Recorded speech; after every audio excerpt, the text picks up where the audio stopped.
Magiging madugo ang laban kung hindi lalabas ang katotohanan. Ito ang banat ng palasyo sa mga pahayag ni Vice President Sara Duterte kahapon tungkol sa paglilitis sa kanya sa Senate Impeachment Court. Para po sa Detalye Live mula sa Malacanang, may Express Report si Maricel Halili. Mase, ano pa ba ang mga pahayag ngayon ng Malacanang?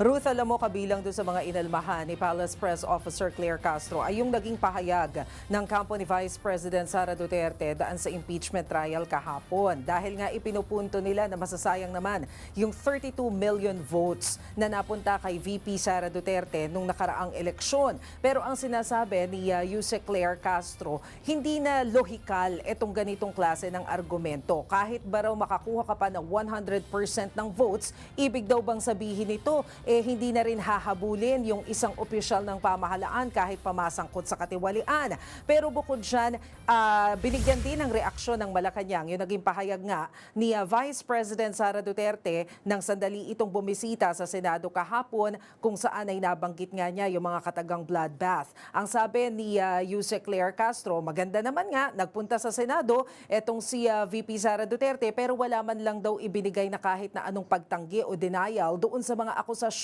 na ibinato laban sa kanya. At ang maganda lamang daw ito, mukhang sa unang pagkakataon sa tingin ni Yuse Claire Castro, may pinagbatayan na daw yung binitiwang pahayag ni VP Sara Duterte dahil kinopya nga raw ito mula doon sa tulang Invictus. At mas maigi rin daw, sa ngayon, hindi pa nga daw siya obligado na humarap doon sa pagdinig pero mas maganda raw kung sagutin din niya ng direkto yung mga akusasyon laban sa kanya. Pakinggan natin yung naging bahagi ng pahayag ni Palace Press Officer Undersecretary Claire Castro. Katulad na sa sinabi sa Invictus, kung yun po ang kanyang iniisip at kanyang opinyon ay hindi naman natin siya mapapahinto sa kanyang pagsasalita patungkol dito. At magiging madugo talaga to kung hindi makikita ng taong bayan ang katotohanan sa kanyang maiksing salita. Kahapon ay wala pa rin tayo na dinig na pagtanggi sa mga akusasyon na ibinabato sa kanya.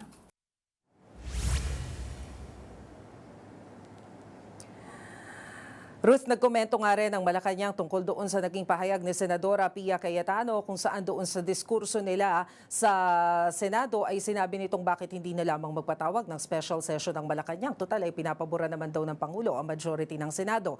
Sabi ni Yuse Claire Castro, una sa lahat, kamustahin daw muna si Senator Pia Cayetano. Bakit daw ba tila laging hinihingal ito kapag ka nagsasalita dyan sa Senado? Pero pangalawang ipinunto niya, sinusuportahan naman daw ng Pangulong Bongbong Marcos yung nagiging posisyon ng majority ng Senado dahil una sa lahat, separate branch ng government ito. So bahala daw yung mga senador, majority, kung ano yung magiging desisyon nila. At pangalawa, susuportahan naman daw talaga ni PBBM kung ano man yung mga nagiging desisyon ng majority ng Senado basta naaayon ito sa batas. Pakinggan natin yung sinabi ni Yuse Castro.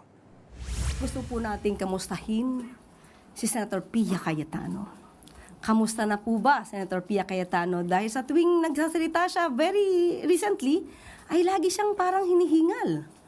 At di natin alam kung excitement, anxiety, kung yun ang kanyang suhestyon, siguro hindi niya na kailangan mag-utos sa iba. Maaari naman niya siguro itong gawin. Kung ano man ang isinasagawa, nagiging desisyon sa Senado, ito naman ay kanyang susuportahan po ng Pangulo, ginagawa ng Senado, as long as those activities are within the bounds of law.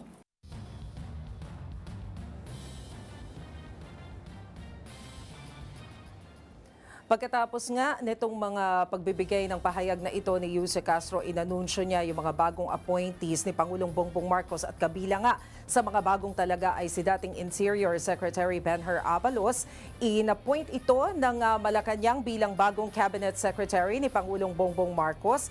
Matatandaan natin na ang kauna-unahang executive order o yung EO number 1 ni PBBM ay ang pag-abolish sa Office of the Cabinet Secretary. Pero hindi pa maipaliwanag ipinaliwanag kanina doon sa maikling pahayag ng Malacanang tungkol dito kung ibig bang sabihin nito ay maglalabas ulit ng panibagong executive order para bawiin yung unang EO na inilabas niya dahil nagtalaga muli ng panibagong cabinet secretary. Matatandaan natin na yung pinakahuling cabinet secretary pa ay nung panahon pa ni dating Pangulong Rodrigo Duterte kung saan umupo nga bilang CABSEC si NBI Director Matibag. Siya yung pumalit kay dating Secretary Carlo Nograles nung italaga naman ito sa Civil Service Commission. And after ilang years, ngayon lamang tayo ulit magkakaroon ng cabinet secretary na usually in charge dun sa agenda every time na magkakaroon ng pagpupulong yung mga kalihim ng gabinete. Bruce. Yan po ang Express Report ni Maricel Halili live mula sa Malacanang. Mga kapatid, Ruth Cabalco, para sa mabilis na pasada ng mga balitang dapat niyong malaman, mag-follow at mag-subscribe sa social media pages ng News 5.